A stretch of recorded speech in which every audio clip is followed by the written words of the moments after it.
For 17 years, the creator of Bitcoin has been a ghost.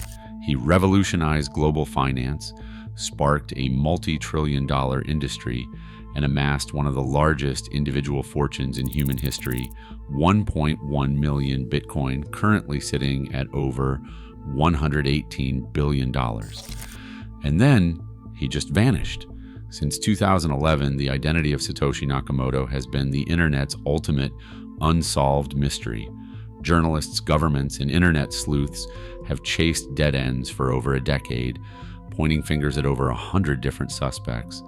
Most recently, an HBO documentary pointed the finger at a Canadian software developer named Peter Todd, but the conclusion was incredibly weak, based on a massive leap of logic involving a single forum reply. But if you were watching that documentary closely, the real answer was sitting right there, deflecting the camera. A 55-year-old British computer scientist named Adam Back. When the filmmaker rattled off a list of Satoshi suspects and mentioned Back's name, the cryptographer tensed up. His eyes darted. His chuckle was awkward. He strenuously denied the accusation and immediately asked to go off the record. It was the exact reaction of a man who thought his tracks were perfectly covered, suddenly realizing someone was looking directly at his digital footprint. He had every reason to be nervous. If the creator's identity is fully exposed, he becomes a target for every government, intelligence agency, and criminal syndicate on Earth. Satoshi Nakamoto engineered the perfect disappearance. But he made a mistake. Actually, he made several. Today, we will be uncovering the massive, decades-long paper trail left behind by Satoshi Nakamoto, the undeniable linguistic and technical evidence leading straight to Adam Back, and how the greatest mystery of the internet was finally unraveled by a fatal slip of the tongue in a hotel room. I think everyone watching is more than familiar with the ongoing mystery of Satoshi Nakamoto.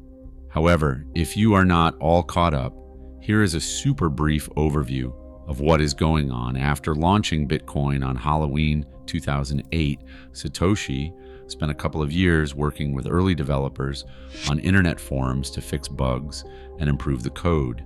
Then, on April 26, 2011, he sent a final email to his collaborators stating he had moved on to other things. And that was it. Total radio silence.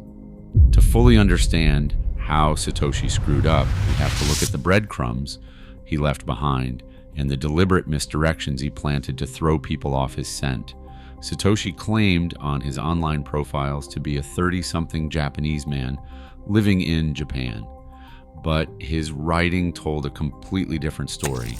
Satoshi used very distinct British spellings and UK idioms. He wrote words like color, favor, maths, and the British expletive bloody. To make matters even worse for his Japanese cover story, in the very first block of Bitcoin transactions, known as the Genesis block, he embedded a hidden text message. It was a newspaper headline that read, "The Times, 3 January 2009, Chancellor on brink of second bailout for banks." That specific headline appeared in the British print edition of the Times of London, not the online version, the physical paper printed and sold exclusively in the UK. Enter Adam Back. Born in London in 1970, a brilliant cryptographer who taught himself to code on a Timex Sinclair at age 11 and later pursued a PhD in computer science. In the late 1990s, Back was a prominent, highly vocal member of the Cypherpunks mailing list. This was a decentralized, underground email group of privacy-minded cryptography geeks. They were anarchists and libertarians who wanted to use encryption to free individuals from government surveillance. Long before Apple Pay or Venmo, the cypherpunks were obsessed with the idea that the digitization of money would allow governments to track every purchase a citizen made. They wanted to create electronic cash, digital money that preserved the total anonymity of handing someone a $20 bill in a dark alley. Adam Back was not just a lurker in this group, he was a pioneer and the creator of Hashcash. In 1997, Back invented Hashcash. At the time, email spam was becoming a massive problem. Back's solution was to impose a micro cost on sending an email. To send a message, your computer had to solve a complex statistical mathematical puzzle. It only took a few seconds for a normal user, so you would not even notice it, but it imposed a massive, costly computer resource burden on spammers trying to send 1 million emails at once. He described it as a proof-of-work system. 11 years later, Satoshi Nakamoto published the 9-page Bitcoin white paper. He directly borrowed Hashcash to create the entire mining process for Bitcoin. In the white paper, Satoshi literally cited Adam Back's Hashcash invention. Now, this is where most investigators stop, because Adam Back seemingly had a perfect alibi. During a recent civil trial in London regarding a man falsely claiming to be Satoshi, Adam Back produced a series of emails. The emails showed Satoshi Nakamoto reaching out to Adam Back in August 2008, a few months before Bitcoin launched, asking to check if he was citing the Hashcash paper correctly. If Satoshi was emailing Adam Back, then Adam Back could not be Satoshi. It is the perfect cover. Unless, of course, a deeply paranoid, privacy-obsessed cryptographer simply created an anonymous email address, routed it through a proxy server in Tokyo, and emailed himself to create a permanent paper trail. When you look at how desperately Adam Back has tried to point to those emails as proof of his innocence, his motives become almost impossible to ignore. When you look at the digital footprints of Satoshi Nakamoto and Adam Back side by side, you don't just find passing similarities. You find the exact same mind, fighting the exact same battles, making the exact same arguments, a decade apart. It is a documented history of a single intellect solving a massive problem over 20 years. In April 1997, on the Cypherpunks forum, Adam Back laid out a blueprint for an electronic cash system that was entirely disconnected from modern banking. He explicitly stated it needed 4 key attributes. It had to preserve the privacy of the payer and payee. It had to be distributed across a network of computers to make it impossible to shut down. It had to have built-in scarcity to prevent inflation, and it could not require trust in any central bank. 2 days later, he added a 5th component, a publicly verifiable protocol.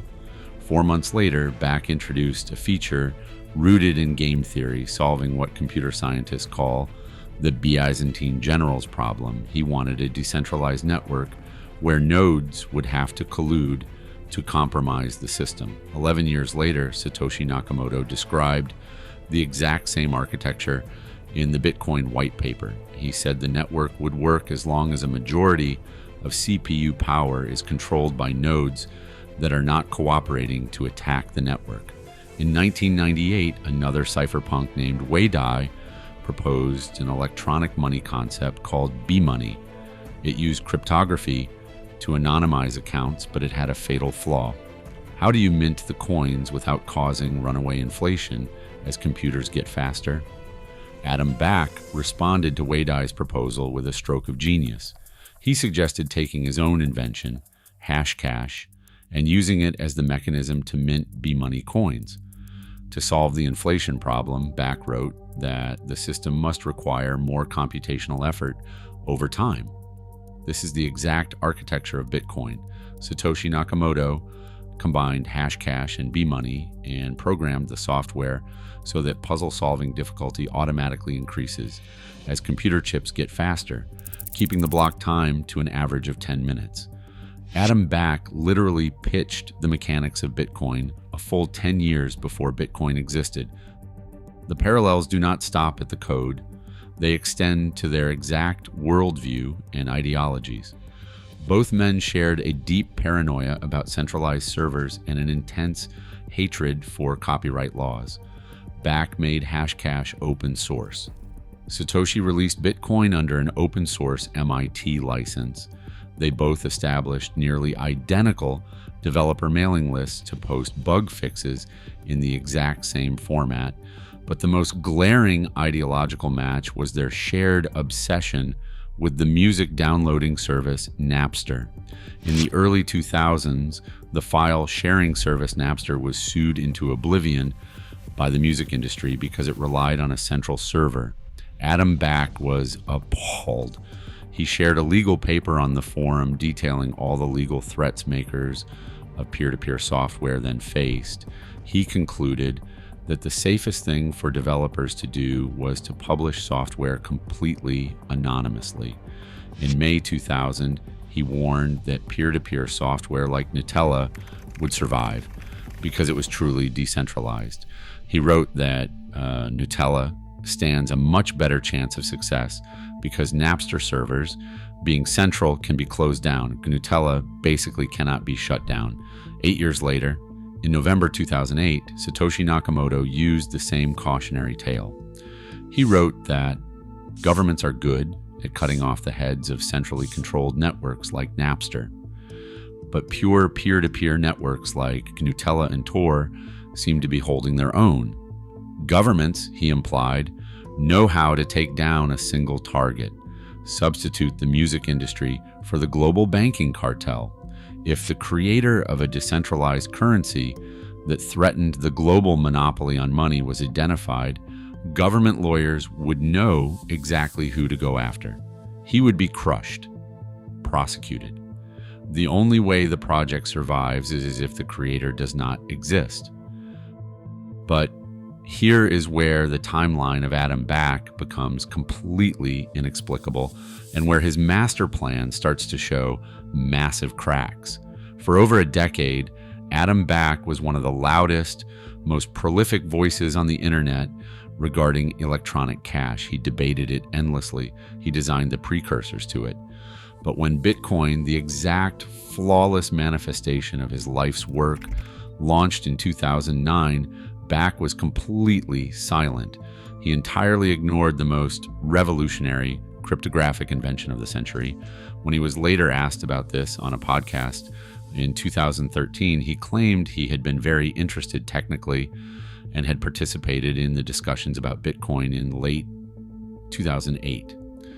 But the forum archives prove that is a blatant lie. There is no record of him participating at all. Adam Back ignored Bitcoin for years. He ignored it right up until April 17th, 2013. On that exact day, an Argentine cryptographer named Sergio Demian Lerner published a blog post revealing the massive size of Satoshi Nakamoto's dormant Bitcoin fortune. It was the first time the world realized Satoshi was sitting on a mountain of billions of dollars. Hours later, on that exact same day, Adam Back suddenly joined the Bitcoin forums. He did not return as a beginner asking basic questions. Within hours, he was proposing incredibly complex, highly advanced system improvements that flew over the heads of other veteran developers.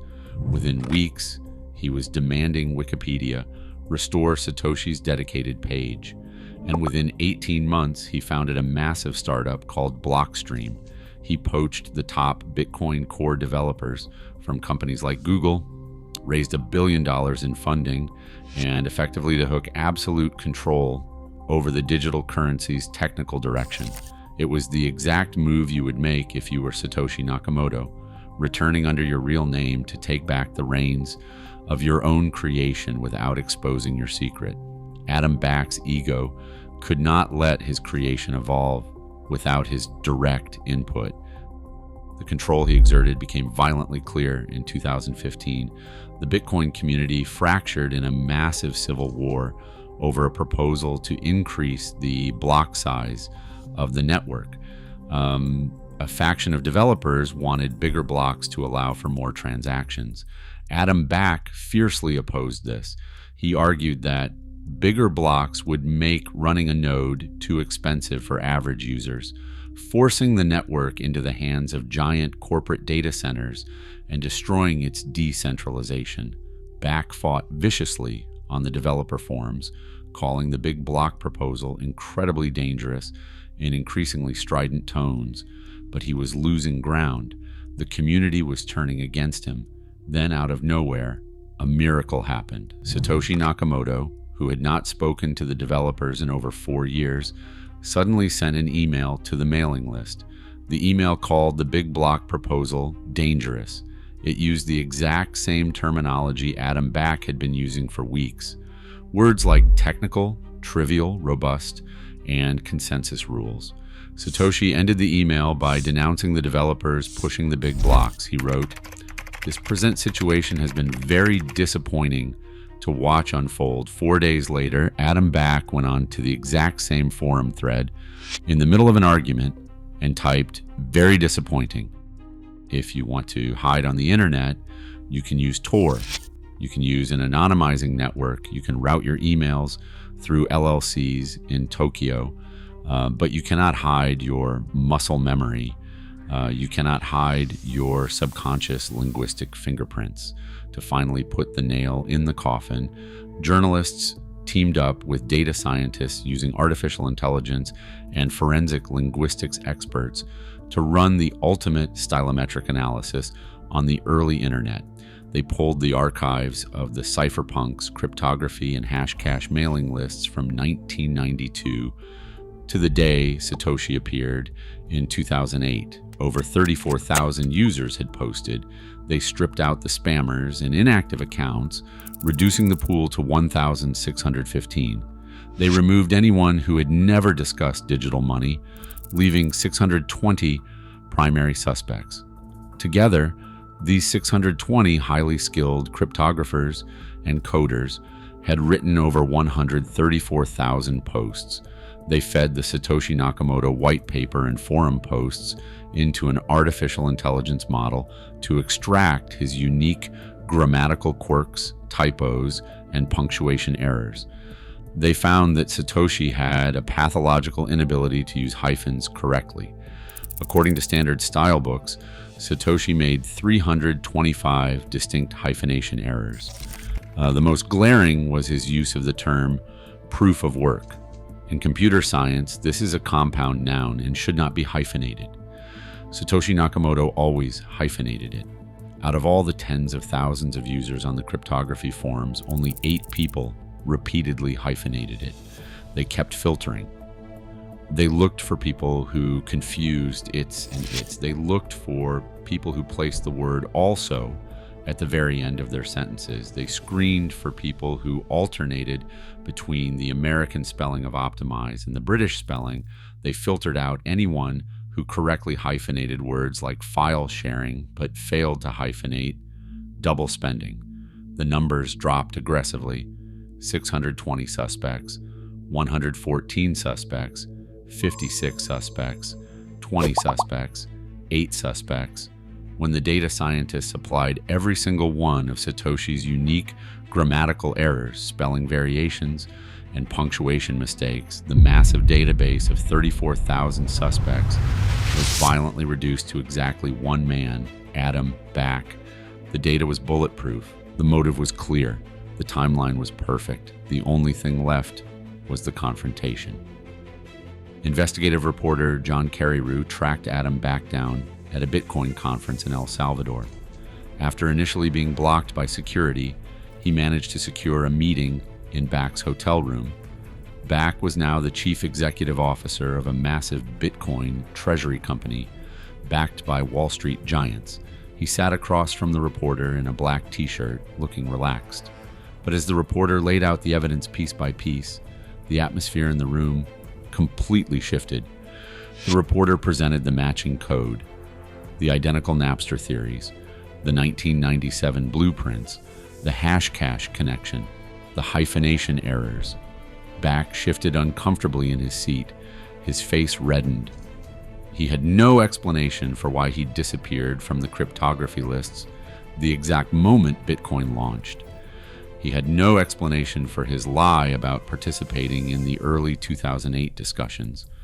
When confronted with the AI stylometry data, he fumbled, stammering that it was just what the AI said with the data, but it was not him.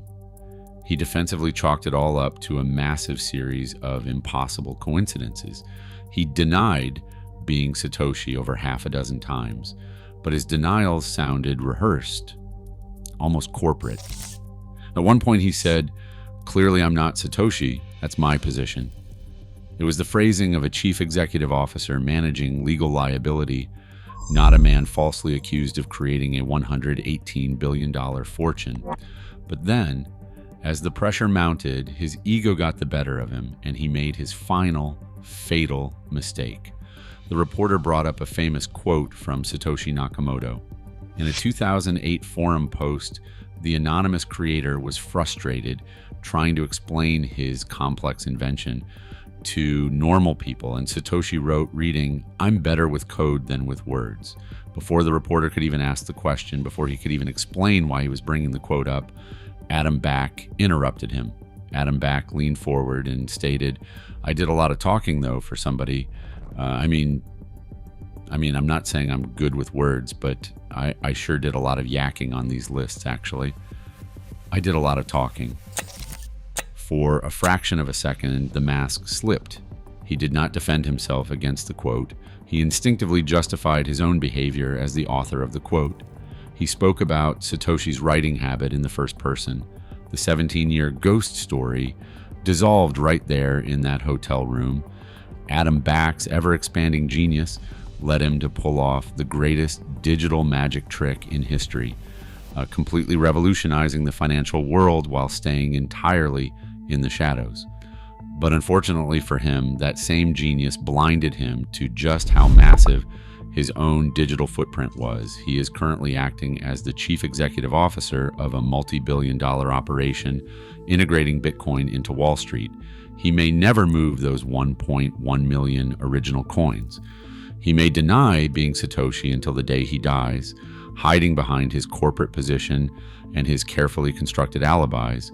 But the blockchain does not lie, the mathematics do not lie, and the data leaves absolutely nowhere else to hide. Until next time.